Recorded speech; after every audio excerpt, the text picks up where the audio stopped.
ಇನ್ನು ರಾಜ್ಯ ಬಿಜೆಪಿಯಲ್ಲಿ ಅಭ್ಯರ್ಥಿ ಘೋಷಣೆಯಾದ ಬಳಿಕ ಹಲವು ಕ್ಷೇತ್ರಗಳಲ್ಲಿ ಭಿನ್ನಾಭಿಪ್ರಾಯ ಮತ್ತು ಅಸಮಾಧಾನ ಅನ್ನುವಂಥದ್ದು ತಾಂಡವಾಡ್ತಾ ಇದೆ. ಹೀಗಿರುವಾಗ ಮೈತ್ರಿ ಕಡೆಯಿಂದ ಜೆಡಿಎಸ್ ಭಾಗವಾಗಿರುವ ಹಾಸನದಲ್ಲಿ ಅಭ್ಯರ್ಥಿ ಪ್ರಜ್ವಲ್ ರೇವಣ್ಣ ಅವರ ವಿಚಾರದಲ್ಲಿ ಅಲ್ಲಿನ local leader Preetham Gowda support ಮಾಡುವಂತಹ ವಿಚಾರ ಬಹಳ ದೂರವೇ ಉಳ್ಕೊಂಡಿದೆ. ಇವತ್ತೇನೋ ಹಬ್ಬ ಇದೆ, ಹಬ್ಬದ ಪರವಾಗಿ ಹಾಸನಕ್ಕೆ ಹೋಗ್ತಾ ಇರುವ ಪ್ರೀತಮ್ ಗೌಡ್ರು ಇನ್ನು ಮುಂದಕ್ಕಾದ್ರೂ ನಾನು ಬರೀ NDA ಅಭ್ಯರ್ಥಿ ಅನ್ನೋದನ್ನ ಬಿಟ್ಟು ಪ್ರಜ್ವಲ್ ರೇವಣ್ಣ ಅವರ ಪರವಾಗಿ ಪ್ರಚಾರ ಮಾಡ್ತೀನಿ ಅಂತ ಒಪ್ಕೊಂತಾರ? ಇರುವ ಅಸಮಾಧಾನ ಬಂಡಾಯ ಎಲ್ಲವೂ ಕೂಡ ಶಮನವಾಗುತ್ತಾ? ನೋಡೋಣ. ಸೋಲಿನ ಸೇಡು ಮರೆಯದ ಪ್ರೀತಮ್ ಗೌಡ ಪ್ರಜ್ವಲ್ಗೆ ಬೆಂಬಲ ನೀಡಲು ಒಲ್ಲೆದ ಮನಸ್ಸು. ಚುನಾವಣೆ ಸೋಲಿನ ಸೇಡು ಮರೆಯದ ಮಾಜಿ ಶಾಸಕ ಪ್ರೀತಮ್ ಗೌಡ NDA ಅಭ್ಯರ್ಥಿ ಪ್ರಜ್ವಲ್ ರೇವಣ್ಣಗೆ ಬೆಂಬಲ ಕೊಡೋದಕ್ಕೆ ಮನ್ಸು ಮಾಡ್ತಾ ಇಲ್ಲ. ಚುನಾವಣೆ ಉಸ್ತುವಾರಿ ನೆಪದಲ್ಲಿ ಮೈಸೂರಿನಲ್ಲಿ ಬೀಡು ಬಿಟ್ಟಿರುವಂತಹ ಪ್ರೀತಮ್ ಗೌಡ ರಾಜ್ಯ ಬಿಜೆಪಿ ನಾಯಕರು ಮನವೊಲಿಸಿದ್ರು ಕೂಡ ಬಗ್ತಾ ಇಲ್ಲ. ಅಲ್ಲದೆ ಪ್ರೀತಮ್ ಗೌಡ ಹಾಗೂ HD ರೇವಣ್ಣ ಕುಟುಂಬದ ಪ್ರತಿಷ್ಠೆಯಿಂದ ಮುಖಾಮುಖಿ ಭೇಟಿಯಾಗೋದಕ್ಕೆ ಹಿಂದೇಟನ್ನ ಹಾಕ್ತಾ ಇದ್ದಾರೆ. ಇತ್ತ ಪ್ರಜ್ವಲ್ ರೇವಣ್ಣ ಬೆಂಬಲ ವಿಚಾರವಾಗಿ ಪ್ರೀತಮ್ ಇನ್ನೂ ತಮ್ಮ ನಿರ್ಧಾರವನ್ನ ಪ್ರಕಟಿಸ್ತಾ ಇಲ್ಲ.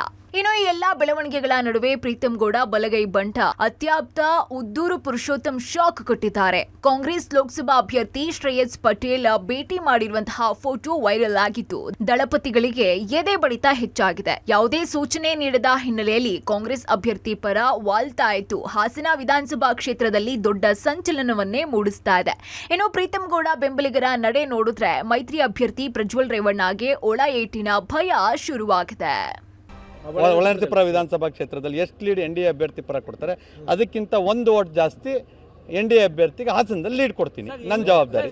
ಬೇರೆ ಬೇರೆ ಇದೇನು ಗೊತ್ತಾ, ದಿನ ಹೂವಾಪೋಗಳಿಗೆ ಉತ್ತರ ಕೊಡೋಕೆ ಚುನಾವಣೆ ಗೆಲ್ಸ್ಕೊಳ್ಳೋದಕ್ಕೆ NDA ಅಭ್ಯರ್ಥಿ ಗೆಲ್ಲೋದಕ್ಕೆ ಏನು ಮಾಡ್ಬೇಕು ಎಲ್ಲ ಮಾಡ್ಬೇಕು. ಯಾವುದೋ ಒಬ್ಬ ವ್ಯಕ್ತಿ ಫೋಟೋ ಹೊಡ್ಸ್ಕೊಂಡ್ರೆ ಕಾಂಗ್ರೆಸ್ ಅವ್ರನ್ನ ಹೋಗಿ ನಾನು ಕಾಫಿ ಕುಡಿತಿರ್ತಾರೆ, ಒಂದು ಪಾಂಪ್ಲೆಟ್ ಕೊಟ್ಟರೆ ಅವ್ರ ಪಾರ್ಟಿ ಸೇರ್ಪಡೆ ಅಂತ. ಇನ್ನು ಯುಗಾದಿ ಹಬ್ಬದಂದು ಪ್ರೀತಮ್ ಗೌಡ ಬೆಂಬಲಿಗರ ಸಭೆ ನಡೆಸಿ ತಮ್ಮ ನಿರ್ಧಾರವನ್ನ ಪ್ರಕಟ ಮಾಡುವುದಾಗಿ ಹೇಳಿದ್ದಾರೆ. ಇವತ್ತು ಹಾಸನದಲ್ಲಿ ಪ್ರಮುಖರ ಸಭೆ ನಡೆಸಿ ಎಲ್ಲರೊಂದಿಗೆ ಚರ್ಚೆ ನಡೆಸಿ ತಮ್ಮ ನಿರ್ಧಾರವನ್ನ ಪ್ರಕಟಿಸುವ ಮೂಲಕ ಮೈತ್ರಿ ಅಭ್ಯರ್ಥಿ ಪ್ರಜ್ವಲ್ ರೇವಣ್ಣಗೆ ಬೆಂಬಲ ನೀಡುವ ಬಗ್ಗೆ ಮೌನ ಮುರಿದಿದ್ದಾರೆ. ಅಲ್ಲದೆ ಬಿಜೆಪಿ ಹೈಕಮಾಂಡ್ ಕೂಡ ಪ್ರೀತಮ್ ಗೌಡಗೆ ಖಡಕ್ ಸೂಚನೆ ನೀಡಿರುವ ಹಿನ್ನೆಲೆಯಲ್ಲಿ NDA ಅಭ್ಯರ್ಥಿ ಪರ ಪ್ರಚಾರ ಮಾಡುವ ಸಾಧ್ಯತೆ ಇದೆ ಅಂತ ಹೇಳಲಾಗ್ತಾ ಇದೆ. ಒಟ್ನಲ್ಲಿ ಮೇಲ್ಮಟ್ಟದಲ್ಲಿ ಬಿಜೆಪಿ ಹಾಗೂ ಜೆಡಿಎಸ್ ಮೈತ್ರಿ ಆಗಿದ್ರು ಸ್ಥಳೀಯ ಮಟ್ಟದಲ್ಲಿ ನಾಯಕರು ಒಗ್ಗೂಡೋದು ಬಹಳ ಕಷ್ಟಕರವಾಗಿದೆ. ಅದರಂತೆ ಎಲ್ಲರ ಚಿತ್ತ ಪ್ರೀತಮ್ ಗೌಡ ನಡೆಯುತ್ತಾ ನಿಂತಿದೆ. Shashidhar BC public TV Hassan.